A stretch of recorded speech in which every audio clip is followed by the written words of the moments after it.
Hi YouTube, I got my heads back. These are the bad ones. I ended up having to replace both heads. This one wasn't necessarily bad, but you can see that it's got quite the bit of, excuse my camera work here. I'm trying to hold this head and the camera at the same time. You can see it's got a couple of real good broken studs. It wasn't worth me trying to chase it to fix it. By the time I paid them to pull bolts out, I was able to just get another head. And you can see this head, this is in pretty good shape, aside from the fact that, again, we got another stuck bolt, but that's not really the big problem.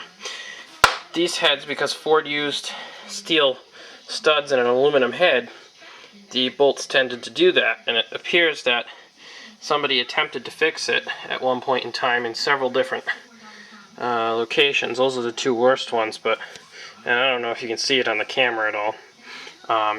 They just drilled and retapped the holes very crookedly, so to fix that again was not worth it. Yes, this is the intake ports on the heads. These are a lot smaller than the PI heads, and I'll show you that in a second. And these are the spark plug tubes. They go in there.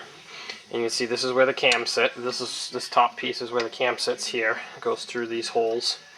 And these are where the lifters sit. And this is where your valve seals would be. And the valves come up through that. And then on this one you can actually see it's still partially together. See how the cam lobe comes down, and normally there would be a rocker arm here, but it's missing. And that would open the valve, or open and close the valve. Alright, these are my freshly cleaned up heads with my brand new comp cams and trick flow lifters. Brand new Felpro head gaskets and studs or bolts. You can see these are the PI heads, and you can see the intake port is actually quite a bit larger than on the non-PI heads. You can see these comp cams actually use a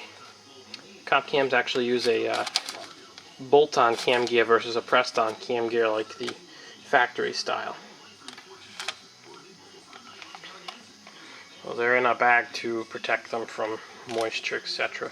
But I'm going to get them onto the motor tonight, hopefully. So before I put on the head on this side of the block, I just quickly scuffed it up because it's been sitting for a few weeks.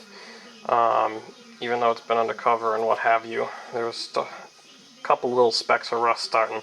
So I scuffed it up, and then I just gave it a light cleaning with some acetone. So just to clean all the crap off of the deck of the motor, just so that the gasket will seat nicely. So I'm going to go ahead and see if I can bolt that head up. The right side head gasket. This is for the opposite side that I'm working on right now, but I figured I'd show you what it looks like. It's by Felpro. It's called an MLS gasket, a multi-layer steel gasket. And if you look at it closely, you can see that there are actually multiple layers within the gasket, and that crimps down to, when you bolt the head down to the block, it'll actually make like a sandwich and seal the head to the block. Well, the first head is on. You can see it's all in place. The bolts are not bolted down. There's a special torque pattern, and I'll go over that in a minute. It's just sitting here so I can bolt on the other head. You can see this is the front of the motor. I did end up painting my water pump since the last time I posted. I painted it black. And the motor is coming together rather nicely. I'm going to have to get exhaust manifolds, etc. I'm going to see if I can pull those studs out. Replace them with all stainless. But she's definitely coming back together. Okay guys, you can see I have both. This is my old head, and this is one of my new ones right here. This is a PI head, and you can see the intake portion of it is quite a bit larger than the non-PI's intake. So yes, they do use different intake manifolds. So you guys can see both heads are now on. I do need to get bolt-on cam gears. I'm looking to see if Comp Cams makes a set, I'm not sure. Other than that, I'll have to go with either Trick Flow or some OEM, see if I can find some OEM ones. I know there's been talk on different forums that I've visited that there are actually OEM Ford bolt-on cam gears, but I have yet to see a set, so I'll have to figure that out. So basically, I need the timing setup and the timing setup for the front of the block, and then I can put the timing cover back on. The valve covers can go back on. And then I can start bolting out all my accessories and the oil pan and everything. I still need to change the front main seal, and I need to put the rear main seal, you can't see it through there. There you go, the rear main seal, the back plate on. It's all done, I just got to put it on there. I haven't had a chance to do that yet. And I will go through the torque patterns and stuff with you tomorrow for this. There is actually a specific torque setting you have to do. Ford has what's known as a cylinder head temperature sensor.